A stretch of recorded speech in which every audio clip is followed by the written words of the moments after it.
Hi YouTube! This is so weird for me to be sitting in front of my phone and be filming a video and not just like a 30-second TikTok for my TikTok account. I've been thinking about making a channel for such a long time now. I've been really stirring over it for the past few months, but this week I was just like, you know what? Let's just do it. I am so excited. I have been an avid watcher of booktube channels like Sarah Caroli and Rachel Catherine for over a year now. It is my favorite thing to wind down and watch at the end of the day, or I'll even stop what I'm doing when they post and watch their videos. I have always wanted to do what they do. I find it so enjoyable to watch and also just listen to someone that loves books as much as I do, and that is my hope for this channel, is to spread all of my love and joy for reading and take you guys along the journey of all of the books that I have to tackle on my TBR and give you guys a little bit more insight on my life than what I give you guys on my TikTok page. I have ran a TikTok page called Savvy's Bookshelves for about 8 or 9 months now. I started it in November of 2022.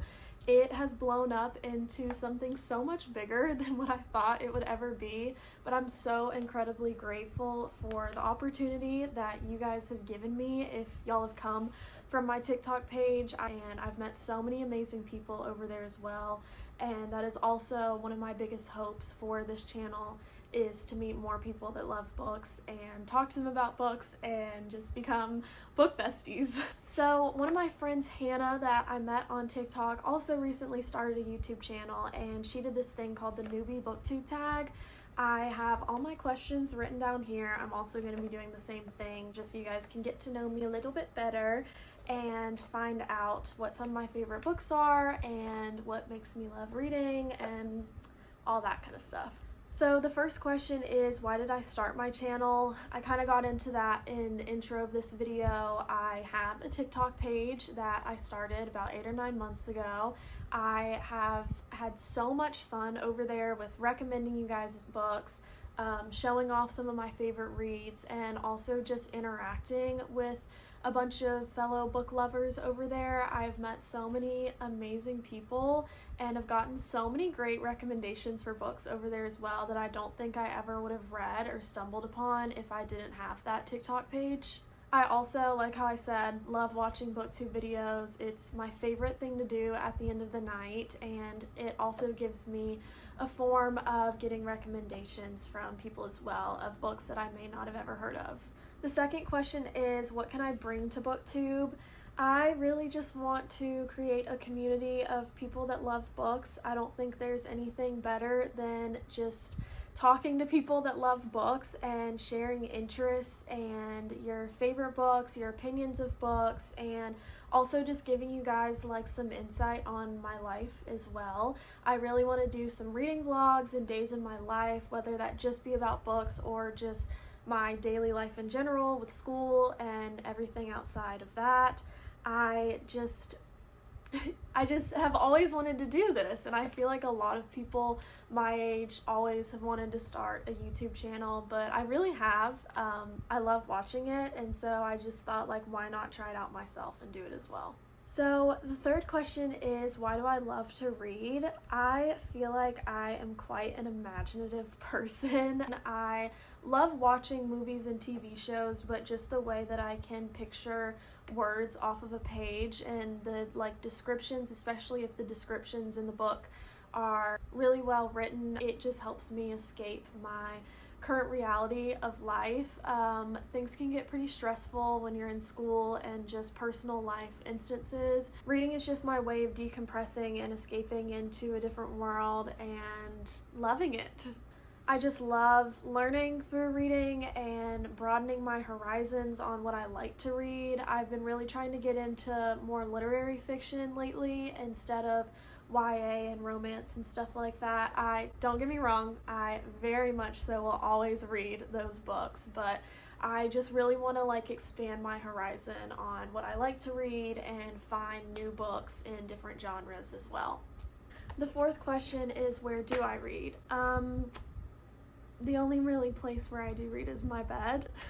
I am a Taurus, so I love my room. I love being in my bed. I do everything in my bed. For the most time, I do all my homework in my bed. It's my little sanctuary. I've made my room my little oasis sanctuary safe place. I love being in here, so I would definitely say my bed is my favorite place to read. Okay, the last question is my favorite books. My favorite book of all time this year was The 100 Loves of Juliet by Evelyn Skye. You guys, if you have not read this by now, please, please, please do. It is so beautiful. The writing is amazing.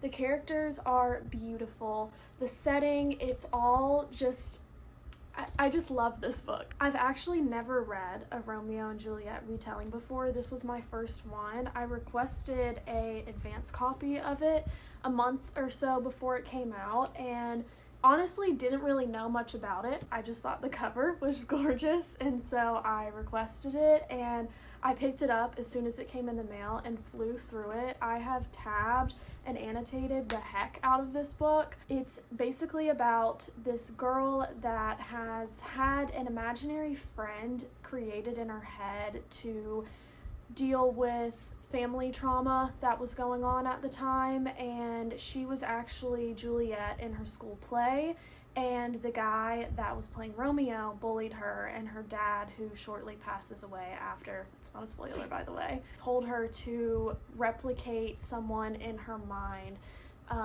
that is supposed to be Romeo and make him have all these kind characteristics so she can really put her all into this play.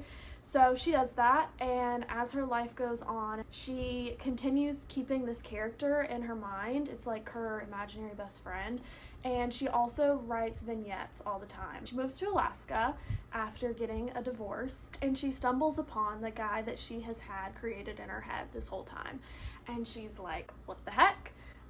You're supposed to be my imaginary best friend. Like, how come you and all your mannerisms and characteristics are actually like in one person, and you're standing in front of me right now?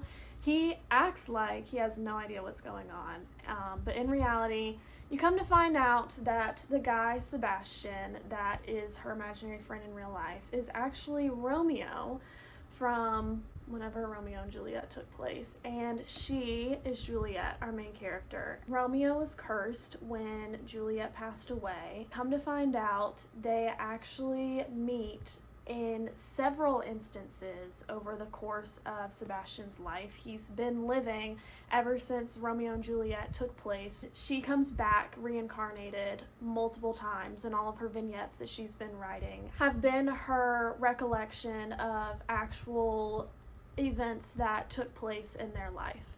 So we now meet modern day reincarnation of Juliet. Her name's Helene. Her imaginary friend is Sebastian. Romeo and Juliet retelling, cursed.